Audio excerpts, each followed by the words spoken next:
And we have PLP here. They're the ones who look really nice. And we also have the Career Center in the very back. So if you brought your resume, they're here to review resumes. This is kind of just a list of what each organization does. I'm the Student Money Management Center, and we basically do presentations, talk to you guys about financial literacy. If you have your own personal financial concerns that you want to talk about, we do individual coaching sessions. And we also have events and programs like this. Someone from TLP, you want to give a brief overview of what you guys do? Hello, my name is Victor Martinez. I'm the president. So PLP is a org. It's not just student org. So we actually have staff, director, assistant director, and a PLP staff member. So probably the biggest thing right here is about mentorship. So you get mentored. Typically in the field you want to be in. Sometimes you don't get the actual settle. Like if you want to be a doctor, you might not have a doctor. You might not have time and stuff. We work on soft skills, resume, McKinsey case studies. So paired up with people from different majors and stuff. You get 3 weeks to do a McKinsey case study. You present to a panel and stuff. So it's pretty well. If you have any questions about something, be sure to answer the questions. And then we have the Career Center. Sean or Josh, do you want to give a brief overview of what the Career Center does? Well, you got it. All right, so how many of you have been to the Career Center before? Okay. All right, so you know a little bit about what we do. Yeah, GA with us so long ago. Basically what we can provide, we do one-on-one advising. We have advisors that cover every major and specifically try and meet professionals, bring them in, because we can tell you what they tell us, or we can have you meet them. And I feel like if we can connect you to people in the field, it's a lot more valuable. So we can do that. We can help you with job shadowing. We have career fairs twice a year, every semester, business fairs, engineering fairs, nonprofit fairs coming up in November. We have resume review workshops. We help you in session. You can work on interviews. Any career-related questions you have, happy to try and answer, and if you're not experts on it, we'll find people who are and connect you to them. So we can help you with part-time jobs off campus, on campus, internships, and full-time work after school. But yeah, and then upcoming, very close is Suit Up. If you're looking for professional clothes and you either don't have them or would like some more, you can have one free outfit. It's going to be on November 2nd from 9 to 2 in Chestnut Hall. You have a Twitter account. You want to follow. Exactly, this guy's Okay, so I listed all of our contact information. And then, so I'm just going to go over basic budgeting for you guys really quickly because we're talking about affording professional clothes. So the first step is planning, looking at what do I spend money on, food, housing, and so we're talking about professional wear. So how much money do you think professional wear is going to cost you? And that's something that will be individual to each one of you. But you have to kind of guesstimate, and then you're going to track. And so go to the mall, see how much the shirt that you thought was $40 is actually $50. So maybe there's a little bit of wiggle room. And then review means you go back and see if your plan worked, basically. But here's a basic. I basically gave you my professional clothing budget. I spend a lot of money on shoes because I really like shoes. Can't tell what shoes I'm wearing right now. But underclothes are really important for guys and girls. So make sure to budget for that whenever you're wearing professional attire. Shirts, pants and skirts, and accessories like maybe a padfolio or a briefcase or whatever you're looking at. So but being realistic and not saying, I'm going to spend $2 on a pair of pants. Unless you're really going to bargain at a thrift store, maybe that's not realistic. So make sure to keep all your budgets really realistic and stick to a plan. And yeah, so this is a basic action plan. So step 1, you're here. Congrats, you've made it. You are basically going to find out what does professional wear look like. I know that's something that confuses a lot of students if you've never entered into the professional world before. And so PLP is going to talk to you about what is professional clothing, what does that look like for guys and girls. And then also like looking for what is the cheaper options. I made a resource list that I gave you of like clothing stores that are discounted, or there's some that have student discounts because you're UNT students, so just bring your ID. And then, so step 2 is making a budget. So looking at researching, like going on JCPenney's website and like saying, oh, this is something that I would want, maybe I'll plan into that. So make a budget, start saving for your stuff now if you're not in the market for like an internship or anything like that yet, because it is a big expense, and if you don't plan for it, it's like kind of surprising to drop like $500 in 1 month for an outfit that you actually need to get a job. Like that kind of sucks. And then step 3 is get an interview, get a job, participate in PLP, go to a career fair. These are all options that we have on UNT's campus, and you can connect with the Career Center or PLP to get help with that. And if you need help setting up a budget, come talk to us. And so now I'm going to hand, and then here's the lovely suit up flyer that Sean was mentioning. So if you want to write down those dates if you missed it. And then I'm going to hand it over to PLP. My name is Rachel Cleveland. I'm the Assistant Director of PLP, and this is my lovely co-captain and fearless leader, Billy Johnson. So the great thing is that, like Bethany was talking about, sometimes professional attire can be surprisingly expensive. But the good news is that it doesn't always have to be. There's great resources on campus for you, like the Career Center has this suit up. If you're a member of the College of Business, they also have a closet that is open to you as a College of Business student, and they offer free suits, so you can go there for resources. But we're going to talk about kind of some different places that you can go and get ideas, but we're going to first tell you kind of what you're actually trying to get and what the look you're going for is. Okay, so what is professional dress? Somebody tell me, what do you think of when you think of professional attire?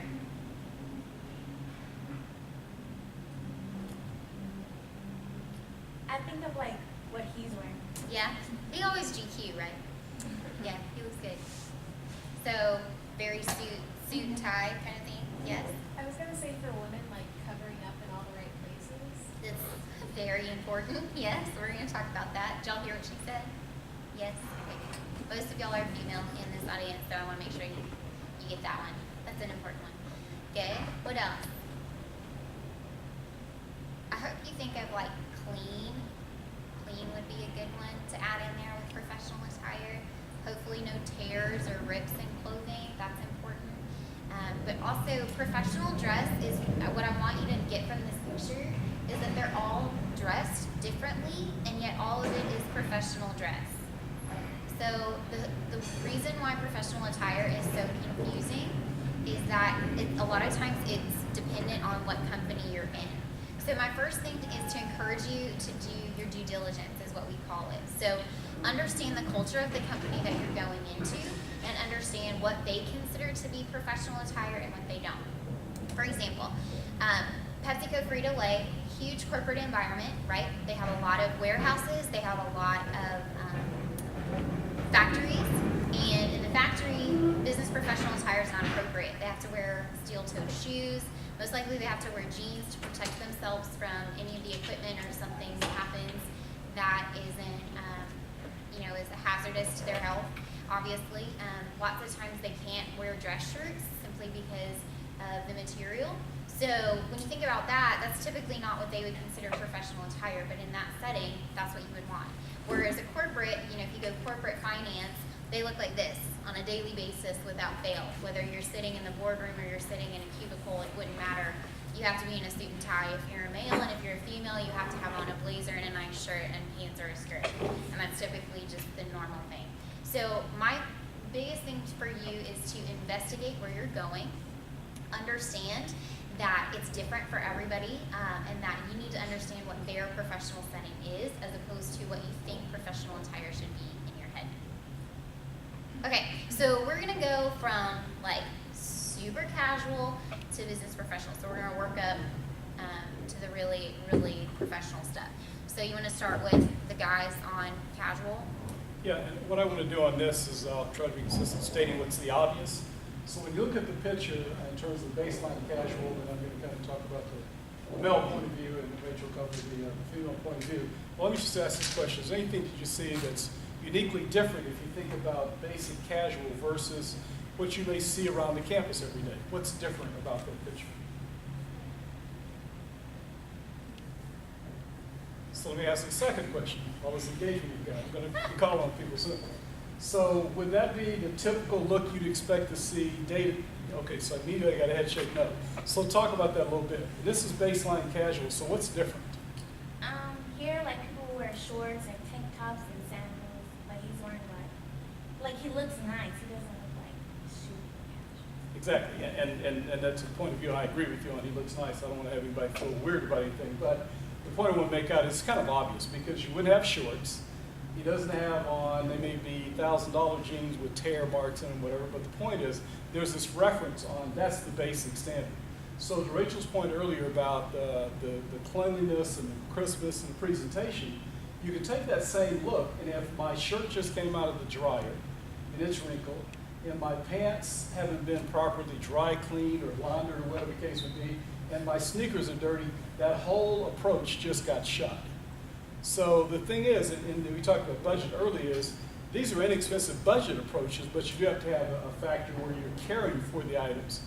Good. I'm a big proponent of, people say retail's for suckers, so buy a good price, a good quality product at a very, very good price. It'll sustain laundering and things like that. But that's the point I want to make. It's a different look. It's not over the top. It's very comfortable. And if you're into what they call not a business casual, a casual setting at a boss's home, let's say, and it's a pool party, you may have shorts on, but let's say it's a barbecue in the evening or something, that'd be fine. Yeah, that kind of look. So great observation. Thank you. The other thing I want to point out on this is that there's no logos. One of the biggest things in companies is that you learn really quickly. You can alienate yourself by just about anything. Whether it's a team that you support, a political party, an organization. Not that any of those things are bad, but in the corporate setting, you typically want to try to remove that as much as possible so that they don't have any excuse not to hire you or not to think you're a professional or not to think that you know what you're talking about or whatever it is. Because whatever that image is, it already has a bias connected to it, good or bad, right? And so you want to help eliminate those things.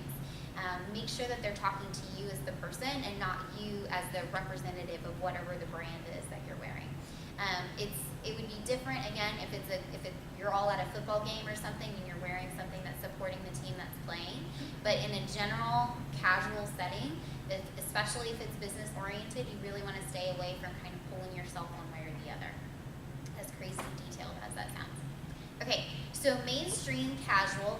This is going to kind of be a little bit of a step up. This will be more of what people will call business casual. This is a huge mystery typically in the world because they don't know what it is. They don't know how to do it properly.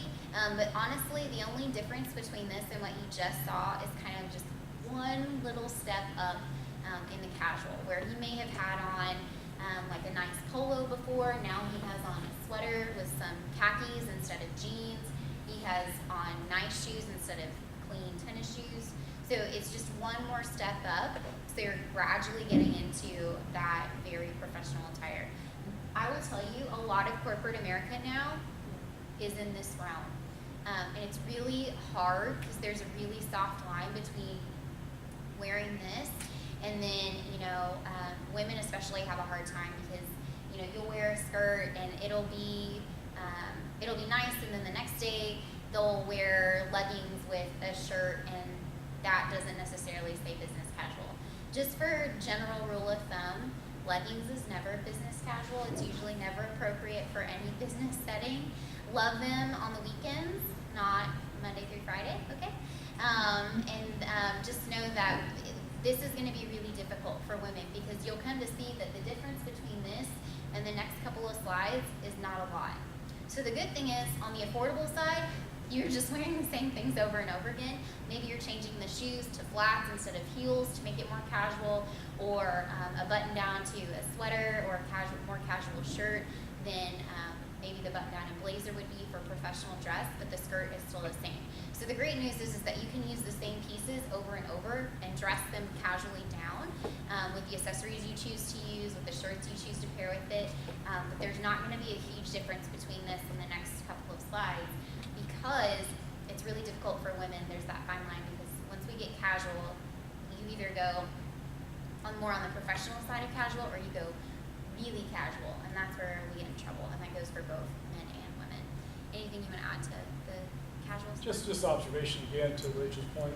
I could have had on a regular shirt on the last picture, no sweater at that time. I could have had the same slacks possibly. They may have been Dockers, use that example generically.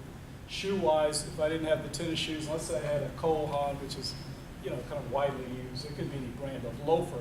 I could probably just make one shift and put a sweater on and be okay. So it is easier for men because there's more of a difference as you saw. And that's always the point to make, but you can do that. And so I always, and flexibility, back to the budget point I want to drive home is, I could have everything on, then I add the sweater. So I've got the basics there, and I just added a sweater. I'd have to go out and buy a whole other outfit. It's very important to think about, how you practically think, practicality of purchasing and kind of blending and matching things up. Okay, so this is executive casual. Yes, ma'am. I was just going to mention, pertaining to women, both of the organizations that I'm in, they have continuously said to not wear open-toe shoes I agree in with business casual. So, is it depending on like the setting? It depends on the setting. I would say in Texas, I feel like we get away with it more because it's hotter. The big thing I think on that one was just that it is more casual if you wear open-toed. I'll say a lot of environments, business environments, don't. It's not a part of their dress code. Like you can't wear open-toed shoes ever. It's a security and safety hazard, and so they just stay away from it completely. Whereas others, if they're more on the casual side, they're totally fine with it. So it goes back to investigating the environment that you're walking into. Obviously, for an interview, leave them at home. That's not the direction you want to go. We'll get to the interview part here in a second. You want to be very business professional, and closed-toed shoes are always associated for women with business professional. Great question, though. Yeah, it's a hard line, unfortunately. Okay, executive, casual. You want to do this one? So let me say with that thing. So if I go back to that last picture, right? All I've got to do now, if everything's proper, is put on a sport coat. So I want to say the point is it's easier again for men. However, what you're probably doing here is stepping up a bit more. So I've probably upgraded my slacks from a khaki or a wash and wear to a dry cleanable slack. But I may not have to have done that. The key is going to be getting a really nice sport coat. Now it says brightly colored or patterned shirts and ties. That's fine. You just need to watch what's happening. Sometimes some people go too far on stuff that's just way over the top. So you want to kind of stay in the zone. The easiest thing for the sport coat is the basic navy blue. Most of your professors would have one of those. Some probably wear it every day. But you can go basic on blue, black, and versus sport coats. Or if you buy a certain style of a suit coat and it's nice, you can pull off a suit coat with my slack thing and still stay within my budget and mix and match. This is a charcoal gray, so if I had light gray slacks, I could wear this suit coat with light gray slacks and have an outfit and just take off the tie. So it's easier, and you think about the transition versus buying 4 and 5 and 6 outfits. Again, quality on sale is always going to be your go-to. And then they give us the option on the shoes. Loafers and monk strap shoes. The monk strap is a new popular thing back in again for men. You actually now, that's acceptable to wear in the next view we'll see on the full business. You can't get away with the monk strap because that's happening quite a bit now, particularly I notice in financial services. The loafer is considered a more casual look. So that's something that typically you wouldn't see when I'm dressing up in the next slide that we'll see. And the same thing for women. She basically has on the same thing. She's just added a blazer to it and changed out the shoes. So again, it's adding things and taking them away and switching them out. It's not necessarily buying an entirely new outfit. So especially when you start at that internship and you get there the first week and you have maybe one suit and an extra pair of slacks and maybe another skirt, those 3 bottoms can really sustain you for the rest of the week.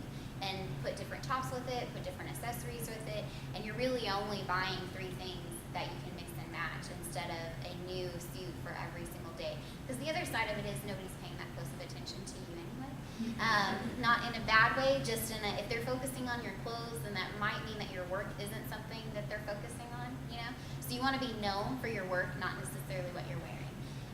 So keep this in mind. This is a great way. One thing I'll add here, you see how I'm dressed today. I have on a dress with a blazer. This is kind of my go-to. It's one of the cheapest ways to be business professional or executive casual, whichever one you want to call it, because it's all one piece, right? And this was from Old Navy, so it's not like I went, to Ann Taylor Loft and on a shift dress. It was from Old Navy, and I paired it with a jacket. This jacket's actually from TJ Maxx.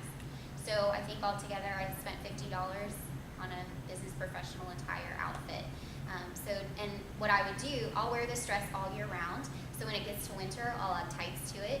Maybe boots. If we're going out walking around campus, I might put boots on to make it more appropriate, easier for me to walk around. But it's the same outfit. I didn't change anything. The only thing I changed was the accessories that I went with it, and typically the shoes that I'll add to them.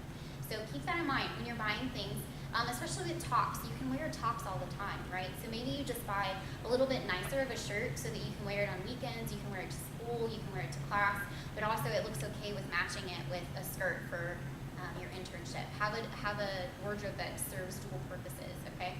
That's what's gonna make it easier for you. And then you'll always look cute, which is always a bonus. The other thing I want to point out on this one, jewelry. So when this look is more on your like in the inside, not you've gone through the interview process. They say bigger and unique jewelry. This is the part like you've gotten the job, you're on the inside, you can be more of yourself. Those are the things that you can incorporate in. The only thing I'm going to say about bigger is that it can't be distracting. So every time that you walk to the bathroom, the entire floor hears you jingle, you know? You don't want that, men or women, that goes on both sides. But especially with women, you don't want it to be distracting in that way. In the interview process, you definitely don't want it to be distracting because that's going to take away from your interview. I can't tell you how many times. I was in HR before I was with UNT, and I interviewed 15, 20 people a day for 2 years. So lots of interviews, right? And there are so many times where I got blinged out by like women for their earrings or their necklace or like their ring that they just had to make sure caught the light a couple times, you know? And while that's beautiful and wonderful, it's also really distracting. And I wasn't looking at them and listening to what they were saying. I was looking at how can I rotate so that that's not blinding me in the eyes, you know? So again, you don't want to distract the interviewer from the words that you're saying. You don't want your clothes to take away from the person that you are. So save those things for when you're actually in the office and you're like on the inside, not when you're trying to prove to them that you deserve to be there and that you're the best candidate for the job. Make sense? Okay, so this is that next step up, that traditional business attire. So when they say business professional attire, they mean the last slide that we looked at is one option, depending on your environment. But if you are interviewing, this is what they mean, both men and women. And I'll let you talk about the men first. Yeah, I think, again, you made the observation about professional dress. So today I knew we were doing the program. I'll wear this, kind of outfit anyway, but I was very intentional around it because I knew that the Victory Day was probably going to be a little bit cooler look. So I want to contrast as I'm an older male, I got a gray suit, I got a gray tie. It's kind of monochromatic. It's not dull and boring, but it's also just not popping off the chart either. And this is just, I like the pocket squares. Now what you can do if I wanted to be, I guess it's more fly, I could have gone to a silver pocket square. I don't think falling out of the pocket school for business, but I could do that. So you have to be intentional and think about it. Basic white shirt or blue, that similar blue shirt there. What's not acceptable is what I call the UNT green shirt or red or black. That doesn't work. It needs to be white or it needs to be blue, and there's another weird color. What's it, ECRU, what do they call it? Yeah, what is that called? Where's my design people? Say that again? Accrue, thank you. I didn't think of color with that. So, which is, I don't know what it is, like white blended with yellow or something. I don't know where that color came from. But my point is there's a limitation. You don't want to get a deep colors on that. The other thing I was going to make observation as Rich was walking through, if you notice those pictures, there's a complementary theme going on for both, and I point that out because one of the things that happens in a setting for, it could be a graduate school, seminar, or invitation for graduates, and you take your husband, boyfriend, significant other, whatever their title may be, and you need to match up or look like you came together. So these pictures, I want to point that out. That's very important because if it's a corporate setting, and let's have we got our two models here. Let me have you guys come up for a minute. I want to see them. So if this was a corporate setting, and I was the CEO for, we'll just say PepsiCo Frito-Lay, one of our big partners. And they were both being recruited, and I didn't happen to know they were both dating too. So they come together. Do they look like they match up? They don't look like they just met out in front of my house and came in together. They're both professionally dressed, And that's another key thing, is because if I'm just recruiting Victor and he brings a date and I go, hi, glad to meet you. I'm looking at Victor because she's got a tattoo exposed, she's got hoop earrings, and she's got on leggings. Now I'm thinking, okay, they must be going to the club afterwards because she didn't get the cue on where they were going. So you have to be very intentional in thinking about being coordinated. It's not controlling, but you want to let the other person know, because this happens. I've seen it happen a lot, where they bring a guest to a holiday party or a dinner or something, and you say, wow. And to Rachel's point, you don't want to have the debrief after on, man, he's sharp like Tyron, but who was that with him? Where do you think he met her? Or vice versa. Where did she meet that dude? You know, she needs to lose him quickly. We're humans, okay? So in the real world, these are the conversations that take place after, and you don't want to leave the lasting impression, to Rachel's point about bling, or too much perfume, or just what I call this mismatched thing where they clearly look like they didn't get together. You know, you can express your individuality, but you need to know the settings where that's going to be applicable. Thank you, guys. We'll bring you back up in a second. The other thing on the women here that I want to point out, again, it goes to the professional line. You want to keep all things covered, you know? You want to make sure that, again, it's you that they are seeing and hearing in their interview, not what you got going on. And the only thing I disagree with on this is the brightly colored suits and the tights. If you're interviewing, you really should stick with traditional colors. I'll show you a statistic in a second, but people judge you based on what colors you wear. It's just human nature. It's part of the way that our mind is set. But recruiters especially, when you're interviewing, you want to fit in to their culture, but stand out because of who you are, not because you stood out because you had on a red suit, right? Not that a red suit is a bad idea, but save that for once you're on the inside, okay? And tights are questionable in Texas anyway. It's not necessary, but again, it depends on the environment. There are some environments like accounting and finance that I would recommend that you wear tights. It just kind of is what it is. It's old school, they're old school, and you're most likely going to be interviewed by old school men. It's just part of the process. So be prepared for that, knowing that, getting into it, and know that, again, you want to take away any possible reason for them to not choose you that isn't on that paper in front of them and doesn't have to do with your skill set. So those are my 2 corrections on this one. Otherwise, this is a perfect example of a business professional for a female.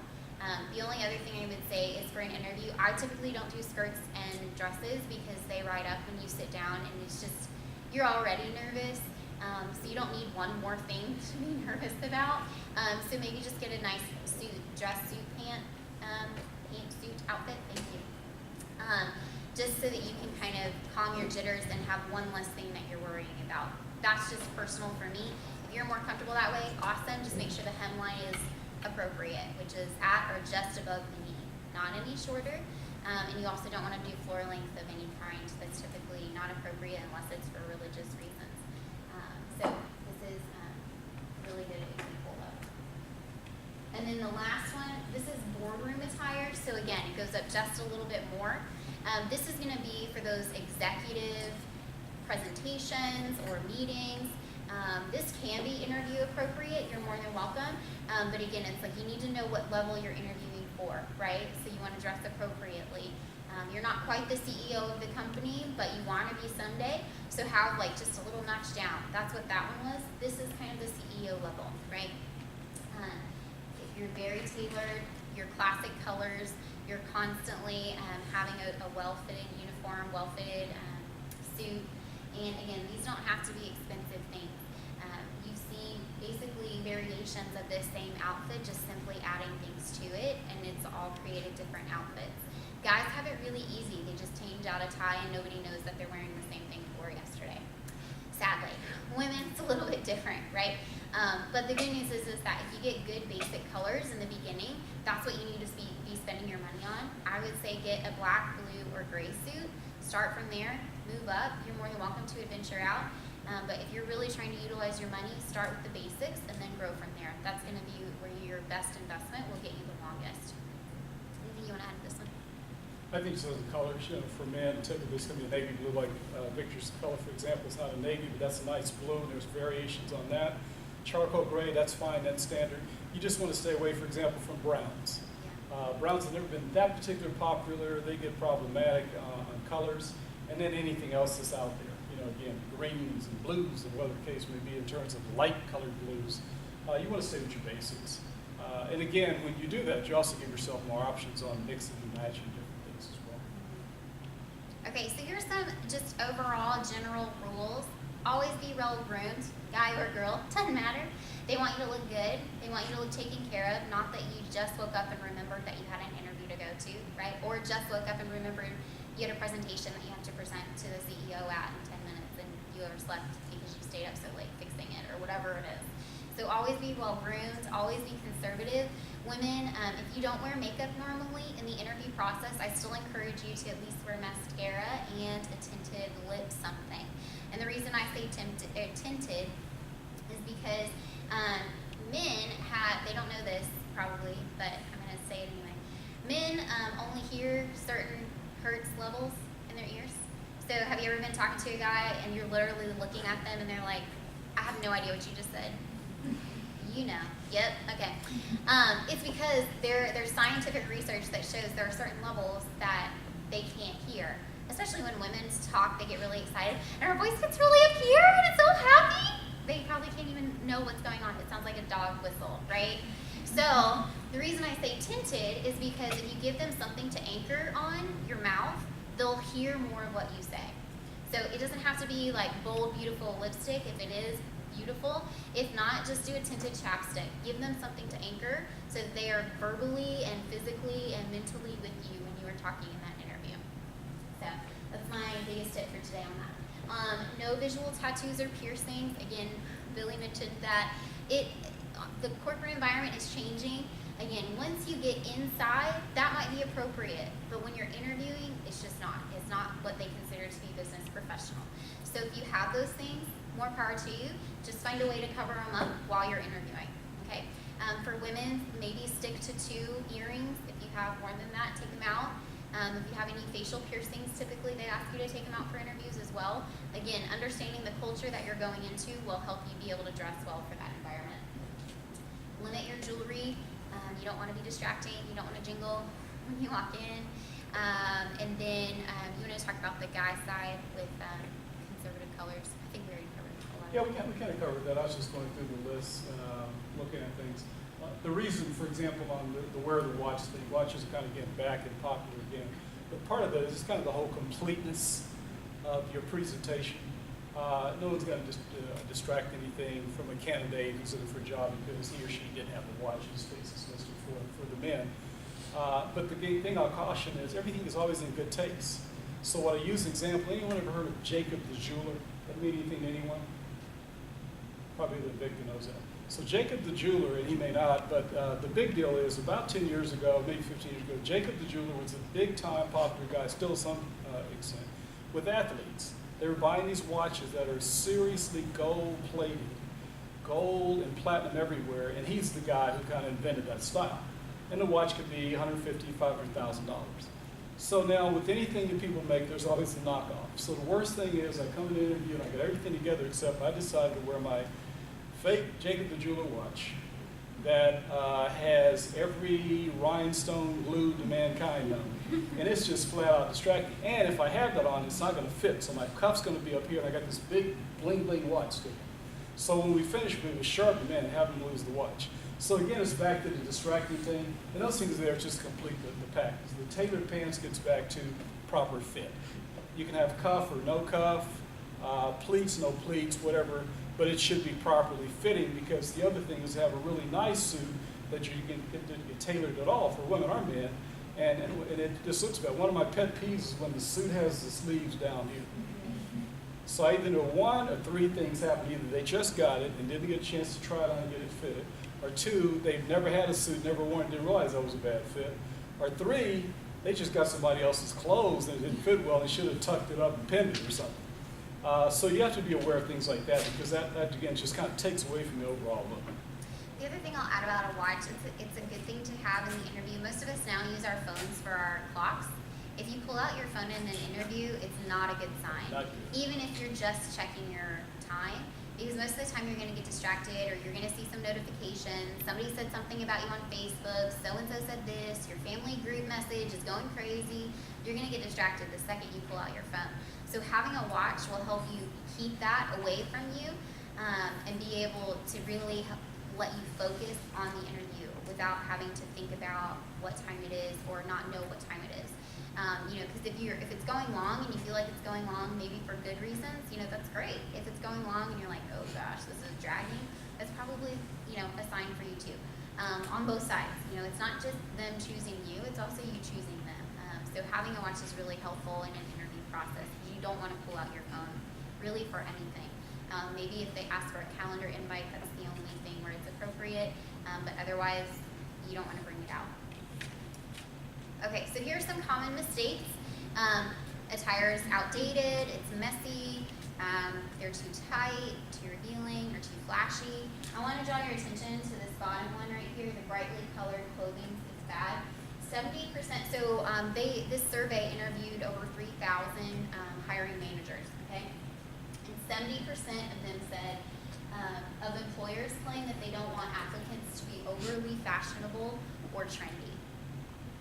So they want you to fit into the common mold, at least for the interview process. 70%. That is over 2/3 of the people that you're interviewing with. So you have to be pretty conservative when it comes to that. And that's typically industry-wide. It doesn't matter if you're going into art, it doesn't matter if you're going into finance. Typically on the first interview, that's what they want you to look like. 65% of hiring managers say clothes can be the deciding factor between two similar candidates. Let that sink in for a second. Over half of the people will say if someone is dressed more appropriately than you, they're going to choose the other person even though you guys have the same credentials. That's a lot. You haven't even said anything at this point, and they're choosing someone else over your clothes. And more than half of them will say that. So that's a big deal. The one over here, it says 55% determine first impressions by the way that you dress, act, and walk through the door.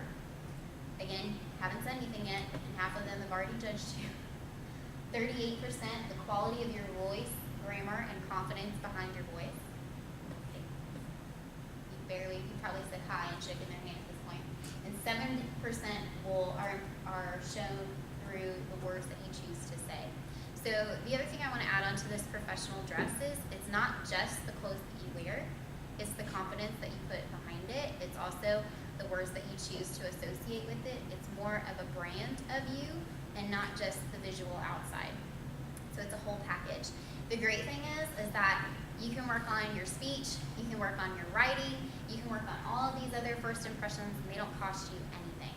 They're completely free, and your professionalism goes way up just because you improved your email formatting, because you improved how you write your sentences in those emails, how you use your cover letter, and then adding in that money piece with your professional attire, you're just adding to that image that they already have in their heads of, okay, this is a quality candidate, right? So use the free things to your advantage as much as you can, and then put in the investment into a good environment and a good outfit. The only other thing I would say, be careful with perfume and cologne. People are typically allergic to lots of things. Leave it at home for the interview process. It's just helpful. Again, you don't want anything to be distracting except the fact that you're amazing, right? Okay, so I do want to bring up Vic and Caitlin for this. So it's all about being affordable. Here's some ideas of places that you can go, both local and some a little bit outside of the Denton world. So these are all great places. Banana Republic Factory offers a college discount. J. Crew Factory offers a college discount. And those are typically on top of what they're already clearanced at. So when you go there and they're outlet prices, you can get that on top of it. Trying to think who else. Old Navy and Gap do not, but they typically have decent sales. I know, Caitlin, you know a lot about JCPenney. You want to talk about that one? Yeah, so I worked at JCPenney for a while, and they always have good clearance items. So especially for like business attire, if you go to their clearance sections, it'll normally say like 60 to 70% off. You can find a lot over there. Also, I know that they're doing a lot of coupons recently, so you can stack those coupons as well. I always wait till like the end of the season, and everything that everybody has a Actually, that's right now. So I would check that out. Vic, do you have any pointers for guys? Yeah. About 6 months ago, Billy told me that you can actually go into Men's Warehouse and other retailers and actually kind of bargain the price. So I don't know if you guys knew that, but I went in there my sophomore year of college and bought a suit at an expensive price. So they got me for like $600. Then Billy told me you can actually bargain with them, and it was true. I got this suit actually for like $200, which is pretty. It's Calvin Klein and it's a slim fit, so pretty good price. Women's suits aren't as expensive as Yeah. men's, so you have the benefit of like getting a nice pet suit from Banana Republic or Gap will typically do some great pieces. H&M often has decent professional attire. A lot of the time when it comes to these, it goes back to the material. So is the material sustainable? Is it gonna make it through washing, normal wear and tear? So that's where you really want to get quality. Sometimes quality doesn't necessarily mean that you spent $100 on a blazer. Sometimes it means that you were just picky and you went somewhere that has decent prices and you picked the best that they had to offer. So keep that in mind. Any other tips on that you guys have found in kind of the affordable side? You can go ahead. For men, I guess know your sizes. It's a lot easier to go to Ross or JCPenney or Marshalls if you know your sizes for your neck, your length, your width and stuff. It's a lot easier because if you go like somewhere like Men's Warehouse, their shirts are incredibly expensive, like $80 for a nice shirt that you can find at Ross for $15. So know your sizes. You know that way you can actually buy what you want, but when you find it, you don't have to buy the shirt when you buy your suit. I think one of the most important things that Rachel discussed earlier was really just like mixing and matching. I mean, this suit I got whenever I first started at PLP, and I mixed and matched it with so many different items. And there are a lot that you can find like already in your closet. That you have like a nice shirt, you can match it with like a nice blazer, something like that. So I just really encourage you to look at your roommate's closet, do that just for like the first couple of weeks until you really have like the income to buy something nicer. Good. All right. Questions? You guys can stay here for this part too.